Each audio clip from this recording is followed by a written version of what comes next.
What up, everybody? It's your boy Agent, and we're back once again here. I told you guys I gave it a couple weeks after the Kansas game, after 2 games. I told you I would give you an update, get a couple more games under my belt, see where this Carolina team was coming. I gave you a season preview.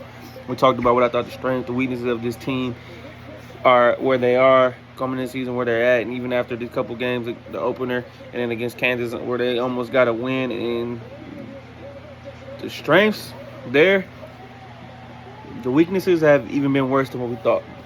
Well, let's get it started. Since I told you guys a quick update. Like I said, I'm gonna give you a couple of updates of every other week or so, just to give some games of the belt to see what I see, like what I see. I should do every game, but there's so many games season. But let's get started. North Carolina. Last time I told you guys, they had a tough game against Kansas where they lost.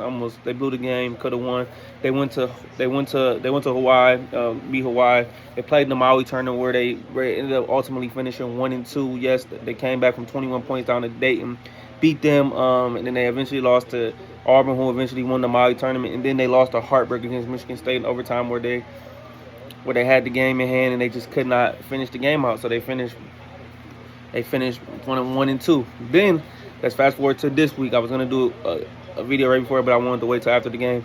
So then they host Bama, Alabama, one of the best teams in the nation right now, at home for the ACC SEC Challenge, and they got absolutely throttled. They came close a couple times, got within 6 a few different times, and they didn't have the gas. They just didn't have enough. Bama has shooters. They have some athleticism, big men who can throw at you. They're just super deep, and they ended up just running away with that game easily. Then we fast forward to yesterday, Saturday, Sunday as I'm recording this.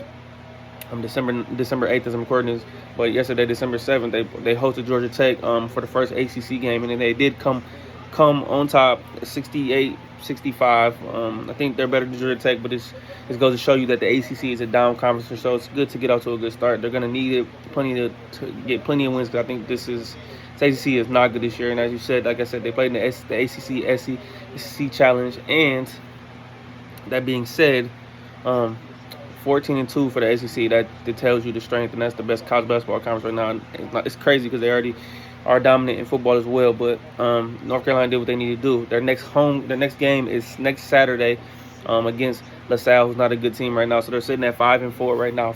4 losses already, and we're in the first week and a half of December. So did not see this coming. So the biggest problem, like I've talked about, is the lack of big man, the lack of rim protection, and we talked about the Jalen Washington and Withers need to take a step up this year, and even the addition of K. Tyson. But Jalen Washington is seemingly gotten progressively worse as the season is going on. Losing confidence, he can't catch the ball, he's in foul trouble, he just has no lack of physicality, like I've talked about. Soft at the rim, we have no rim protection. Our guards, usually Seth, RJ, and Elliott, and Seth, RJ, and Elliott are phenomenal, but there's no size in the front court for when teams penetrating inside the defense. It's hard for us to rebound. It's hard for us to be great. Our guards are great, fantastic. Couldn't ask for more, but so much pressure on them. They have to be elite and shoot the lights out every game, and that's asking a lot. Jalen Washington's averaging 18 minutes per game, 6.3 points per game, and 5.1 rebounds per game. But he, like I said, he's soft at the rim. His field goal percentage is 55%, I believe. So he's not bad, but he catches the ball. Like he had a play yesterday where he caught it. He couldn't even get up. He ended up traveling. So it was not great. So, his minutes are getting deteriorated as the season is going on, and it's not great. Also, K. Tyson, a big acquisition that they acquired out of the transfer portal. He moved up from to P4 conference pretty much.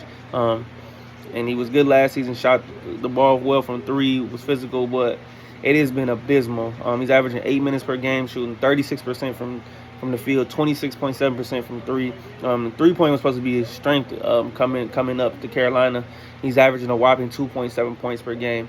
Check this out. Since the last 5 games and started with Maui, check these guys out. This is a crazy stat. I'll read this to you guys.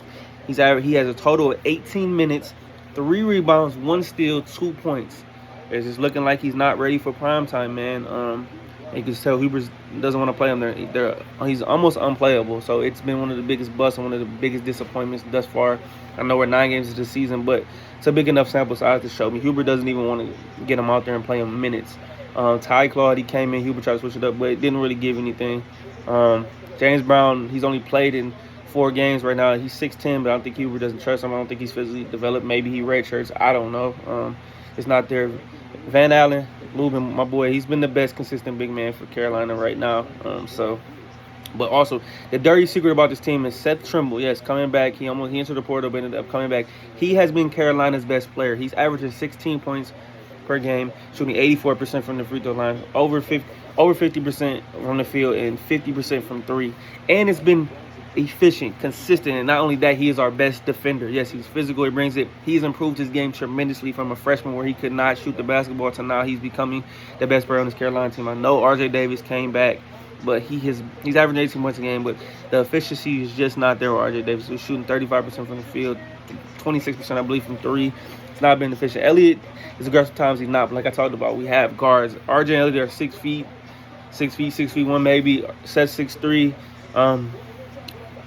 I talk about, but right now going to start in forward, we're going to start line like they started yesterday. You need Elliott, RJ, Seth, Drake Powell, the freshman, and Van Allen. So no size. So you're gonna have to be lights out from the field, and I think only two guys are playable off the bench. That's Ian Jackson, the freshman, and Jalen Withers, and then Jalen Washington. But I think his minutes should go down. Hubert's got to cut this to a 7-8 man rotation. There's not a lot of playable guys on this roster besides that right now, and it's like I said, it's about as bad as I thought. Like I said, the weakness on the team is weaker than I thought, and it's going to be a long season unless they can pull it together.